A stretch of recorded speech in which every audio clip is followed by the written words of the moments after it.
이슬람 국가인 파키스탄에서 최근 충격적인 일이 있었습니다. 무슬림 폭도 수백 명이 경찰서를 습격해서 불을 지르고 경찰 조사를 받던 관광객을 살해하고 시신을 불태웠습니다. 폭도들은 해당 관광객이 이슬람교의 경전인 쿠란을 훼손했다는 이유로 이런 짓을 했다고 합니다. 파키스탄에서 무슬림들의 만행은 어제 오늘의 일이 아닙니다. 지난 5월에도 폭도들이 쿠란 훼손 혐의를 받던 70대 노인을 습격해서 살해했습니다. 알카에다가 저지른 테러를 비롯해서 하마스와 헤즈볼라가 일상적으로 하는 테러에 대해서는 굳이 언급할 필요도 없겠죠. 앞서 올린 첫 영상에서 사후 세계에 대한 기독교인들의 주장을 비판했는데 어쩌다 보니 오늘은 이슬람교를 비판하게 되었네요. 물론 한국 내에서만 보면 이슬람교보다는 기독교의 폐해가 더 심합니다. 한국에서는 이슬람교가 극소수라서 유의미한 세력화를 하지 못했으니까요.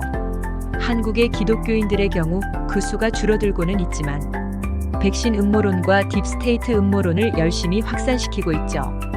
게다가 사후 세계에 대한 공포를 앞세워서 어린이들에게 무리한 전도를 하는 등 한국은 아직도 기독교로 인한 폐해가 상당합니다.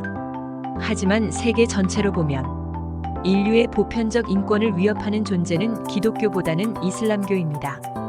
기독교는 오랜 세월을 거치면서 세속화가 되었기에 정치권력과 분리되는 과정을 거쳤습니다. 기독교가 정치와 법률 체계 전체를 지배하는 기독교 신정국가는 없습니다. 반면 이슬람교가 정치와 법률 체계를 지배하는 이슬람 신정국가는 있습니다. 이란, 사우디아라비아, 아프가니스탄, 수단 등입니다. 아시다시피 이란은 하마스와 헤즈볼라 등 테러 단체를 후원하고 있고 사우디는 북한의 버금가는 인권 탄압으로 악명이 자자합니다. 이슬람 근본주의 세력인 탈레반이 지배하는 아프가니스탄 역시 둘째가라면 서러운 인권 탄압 국가입니다. 이쯤 되면 일부 무슬림들은 이렇게 반박할 겁니다. 모든 무슬림이 다 그런 게 아니다.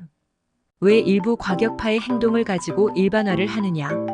유감스럽게도 이슬람 테러 단체들의 테러나 이슬람 신정 국가들의 인권 탄압을 일부 과격파의 행동이라고 보기엔 무리가 있습니다. 그들은 이슬람교 경전인 쿠란에 적힌 대로 행동하고 있기 때문입니다. 실제로 쿠란 22장에 보면 주님에 대하여 논쟁을 하는 두 무리가 있나니 불신하는 자들은 불길에 옷이 찢기며 머리 위에는 익을 때는 물이 부어지리라고 적혀 있습니다. 이슬람의 교리를 부정하는 사람들에 대한 저주이며 사실상 그들에 대한 폭력과 테러를 장려하는 내용입니다. 또 쿠란 9장은 알라와 내세를 믿지 않고 알라와 선지자가 금기한 것을 지키지 않고 진리의 종교를 따르지 아니한 자들을 상대로 성전하라고 말합니다. 이교도들과 무신론자들을 적대시하라는 지령입니다. 이걸 보면 무슬림들의 각종 폭력과 테러와 저주는 일부 과격 분자들의 돌발 행동이 아니라 그들의 교리 자체라는 것을 알 수 있습니다.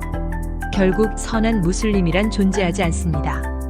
무슬림이라면 직접 폭력이나 테러에 참여하지 않더라도 쿠란에 적힌 교리를 신봉하고 공감하고 있을 것이기 때문입니다. 따라서 진정한 의미의 선한 무슬림은 자신들의 경전을 전면 부정하고 이슬람교를 버린 후 과학과 논리와 이성리전을 받아들여서 무신론자로 전향한 무슬림뿐입니다. 그런데 이슬람교에서는 기독교인이나 유대교인보다 무신론자를 더 적대시하니까 그런 결단을 내리는 게 현실적으로 쉽지는 않을 겁니다. 그래도 인류의 평화와 번영을 위해서 진정한 의미의 용기 있는 선한 무슬림들이 늘어나길 바랍니다.